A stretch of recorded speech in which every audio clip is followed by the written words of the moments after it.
আজকে আমি PWM charge controller দুইটা রিভিউ এবং বাস্তব অভিজ্ঞতা সম্পর্কে আপনাদের সাথে আলোচনা করব। সম্মানিত ভিউয়ার্স, আসসালামু আলাইকুম। টেক অ্যান্ড পাওয়ার ভিডিওতে আপনাদেরকে স্বাগতম।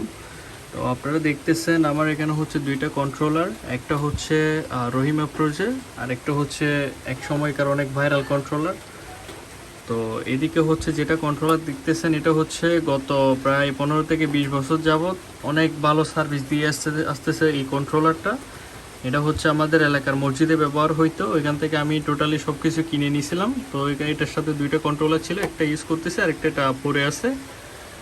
এর পরবর্তীতে উপরে যেটা কন্ট্রোলার দেখতেছেন এটা কিন্তু অনেক ভাইরাল একটা কন্ট্রোলার, কম দামের মধ্যে কিন্তু এলসিডি ডিসপ্লে, অনেক সুন্দর একটা ভাইরাল ছোট কন্ট্রোলার। তো এই কন্ট্রোলারটার দাম নিছিল একটা সময় প্রায় আজকে থেকে 3 বছর আগে আমার থেকে দাম নিছিল এটা টোটাল 450 টাকা, ডেলিভারি 400, হয়তো বা 550 টাকার মতো খরচ হয়েছে। আর এগুলো তো মোটামুটি অনেক ভিতরে আমি নিজে খুলে দেখছি, এগুলো খোলা যায় না, বাট আরেকটা যেটা ছিল এটা আমি নিজে খুলে দেখছি এখানে কি অবস্থা। এখানে কিন্তু অনেক হার্ড ওয়ার্কিং করা, এখানে আপনার সার্কিটগুলো অনেক মজবুত সার্কিট, যেহেতু এটা রহিম অ্যাপ্রোচের, এগুলো অনেক ভালো মানের কন্ট্রোলার, ঠিক আছে। তো আমি প্রথমে নিচেরটা নিয়ে আপনাদের সাথে কথা বলি, এটার পারফরমেন্স কেমন, এটা কেমন সার্ভিস দিচ্ছে। এটা কিন্তু আমাদের এলাকার মসজিদে 2016 সালে 17 সালের আগে আগে এটা লাগানো হয়েছিল। তো সেই ক্ষেত্রে এটার এখন বর্তমান বয়স প্রায় 10 বছরের প্লাস, 10 বছরের বেশি সময় ধরে এটা রানিং কিন্তু চলে আসতেছে। এটা আমি নিজেও লাগাইছি এবং কিন্তু অনেক ভালো সার্ভিস পাচ্ছি এখান থেকে। এটার চার্জিং হলো এখানে দেখাবে ফুল, মিডিয়াম, লো, এবং লোড যখন একদম ব্যাটারি লো হয়ে যাবে তখন লোড অটোমেটিক্যালি এটা অফ করে দেয়। যেহেতু আমি লোড চালাচ্ছি না, তো সেক্ষেত্রে এটার প্রয়োজন নাই। এদিকে টোটাল পোর্ট পাবেন আপনি, একটা পোর্ট সোলারের, আর একটা পোর্ট ব্যাটারি, আর এই দুইটা লোডের জন্য, ঠিক আছে। তখন কিন্তু লোডকে বেশি প্রায়োরিটি দিত, তখন ডিসি সেট আপটা একটু বেশি ছিল। আর এখন বর্তমানে নতুন নতুন যে কন্ট্রোলার আসতেছে এগুলো সোলারের জন্য দুইটা পোর্ট রাখতেছে, ঠিক আছে। তো এটার অটো কাট সম্পর্কে যদি আমি আপনাদের বলি, এটা ব্যাটারি বুঝে অটোমেটিক্যালি ফুল অটো কাট সিস্টেম, এটা টোটালি বেশি হইতে দেয় না, ঠিক আছে। তো এটা আপনার 14.1 বা 14 পয়েন্ট, ডিরেক্ট 14 ভোল্ট, এটা কিন্তু অটোমেটিক্যালি অটো কাট হয়ে যায়, এর চেয়ে বেশি হয় না। আর কম হলে অটোমেটিক এটা চার্জ নিতে শুরু করে।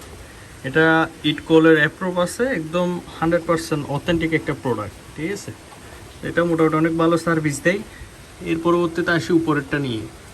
এটা সম্পর্কে আসলে নতুন করে বলার অত একটা কিছু নাই, ঠিক আছে। তাও আমি আপনাদের বলি, এই কন্ট্রোলারটা আমি নিয়েছি প্রায় 3 বছর আগে। এই কন্ট্রোলারটা আমার এখানে 3 বছর আগে থেকে রানিং, একদিনের জন্য কিন্তু অফ নাই। প্রপারলি আপনার অটো কাট, এরপর লো কাটের প্রয়োজন নাই, বাকি সেটিংগুলো মোটামুটি অনেক অ্যাডভান্স। যখন ডিজিটাল কন্ট্রোলার মার্কেটে আসছিল, এই প্রথম একটা কন্ট্রোলার এত পরিমাণে মানুষ বিক্রি করছে এবং এত পরিমাণে মানুষ এটা পছন্দ করছে, এটা নিছে, ঠিক আছে। অনেক ভালো মানের কন্ট্রোলার এটা। তো আপনারা হয়তো বা ম্যাক্সিমাম মানুষ এই কন্ট্রোলারটা চিনেন। তো এটা আমি যখন প্রথম লাগাই তখন সুন্দর করে সেটিং সব কিছু করি। এটা একদম অটো কাট সিস্টেম একুরেট, একদম একটা পয়েন্টও বেশি হইতে দেয় না। আপনি যততে সেট আপ করবেন অত পরিমাণে অটো কাট নিবে। লিথিয়াম ব্যাটারি বলেন, লিড অ্যাসিড ব্যাটারি, পানি যেগুলো পানি ব্যাটারি, সবগুলোর জন্য এই কন্ট্রোলারটা অনেক ভালো কাজ করে। কম দামের মধ্যে কিন্তু সেরা একটা কন্ট্রোলার আমার মতে। তো আপনারা জানেন যে কন্ট্রোলারটা আমি মডিফাই করে এটা 10 এমপিয়ার থেকে আমি 20 এমপিয়ার করছি। এখানে কিন্তু আপনারা ঘর দেখতে পাবেন ভিতরে, এটাও খুলছিলাম আমি। অনেক ভালো একটা সার্কিট এখানে ইউজ করা, মসফেটগুলো অনেক ভালোভাবে দেয়া। তো 3টা মসফেট থাকে, একটা লোডের জন্য, একটা সোলারের জন্য, একটা ব্যাটারির জন্য। তো আমি যেটা সোলার এবং ব্যাটারির লোড আছে মসফেট, এই জায়গায় আমি আরও 2টা মসফেট অ্যাড করে দিয়েছি। যে এটার ক্ষমতা এখন বর্তমানে দ্বিগুণ, প্রায় 20 এমপিয়ার, আমার বড় যেটা প্যানেল 14 থেকে 15 এমপিয়ার পর্যন্ত আমি সর্বোচ্চ এখান থেকে কনজিউম করি। তো একদম সুন্দরভাবে ডেলিভারি করা। আবার আমি পিছনে একটা হিট সিং লাগাইছি যাতে এটা হিট না হয়।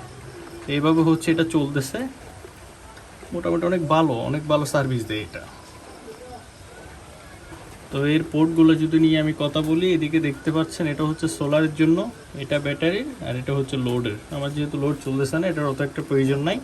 এখানে দুইটা ইউএসবি পোর্ট আছে, এগুলো ইউজ করা যায়, কিন্তু আমাদের এখন এটা প্রয়োজন হয় না, যেহেতু আমি ইউপিএস থেকে মোবাইল ডিরেক্টলি চার্জ দিতে পারি। তো যারা আসলে পাহাড়ি অঞ্চলে বা একদম পার্বত্য অঞ্চলে ইয়া করে, তাদের জন্য এগুলো অনেক কার্যকর। এটা হচ্ছে হোম বাটন, এটা প্লাস, আর এটা হচ্ছে মাইনাস, এবং লোডের ক্ষেত্রে ইউজ হয়, লোড অন অফ করার ক্ষেত্রে এটা হচ্ছে ইউজ হয়, এই যে দেখতে পাচ্ছেন। আর এদিক দিয়ে ইয়ে করে এটা হচ্ছে হাই কাট, এটা হচ্ছে আপনার মানে ব্যাটারিতে আপনার লোডে কত ভোল্টে হচ্ছে কারেন্ট যাবে সেটা। এর পরবর্তীতে এটা হচ্ছে লো কাট, এটা হচ্ছে কত ঘন্টা লাগাতার চালানো যাবে সেটা। এটা হচ্ছে ব্যাটারি সেটিং। এই হচ্ছে টোটাল কন্ট্রোলার সেটিং, আর এই হচ্ছে আমার কন্ট্রোলার ব্যবহারের অভিজ্ঞতা।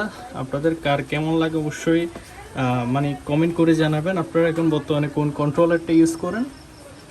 তো অনেকে আসলে আমাকে বলে যে ভাই এমপিপিটি কন্ট্রোলার নেন। আসলে আমার সেট আপ মোটামুটি অনেক ছোট সেট আপ, আপনাদের তুলনায় অনেক ছোট সেট আপ। এই সেট আপে আসলে এমপিপিটি দিয়ে পোষানো অনেক কষ্টকর হয়ে যায়। তো আমার এগুলা দিয়ে একদম সুন্দর করে চলতেছে, সেক্ষেত্রে এখন এমপিপিটির প্রয়োজন হয় না। আর ভবিষ্যতে প্ল্যান আছে সোলার আইপিএস বা সোলার হাইব্রিড ইনভার্টার লাগানোর, তো সেক্ষেত্রে তো এগুলা অত একটা প্রয়োজন হবে না। তো এটার জন্য আমি নতুন নতুন আর কন্ট্রোলার নিচ্ছি না, এটা মডিফাই করে আমি এইভাবে সুন্দর করে ইউজ করতেছি। এই জায়গায় দেখতে পাচ্ছেন এটা হচ্ছে একটা ওয়াট মিটার, এটা আমার থেকে নিয়েছিল 900 টাকা, এটা প্রায় 1 বছর আগে কিনছিলাম আমি। তো এটা মোটামুটি সার্ভিস অনেক ভালো দেয়। তো সেই ক্ষেত্রে আপনারা দেখতে পাচ্ছেন এখন আমার কম্পিউটার চলতেছিল প্রায় বিকাল থেকে, এটার জন্য এখন 12.30 মানে 12.3-তে আছে আর কি বর্তমানে। এখন যখন হচ্ছে ফুল চার্জ হয়েছিল তখন 12.8 পর্যন্ত ছিল।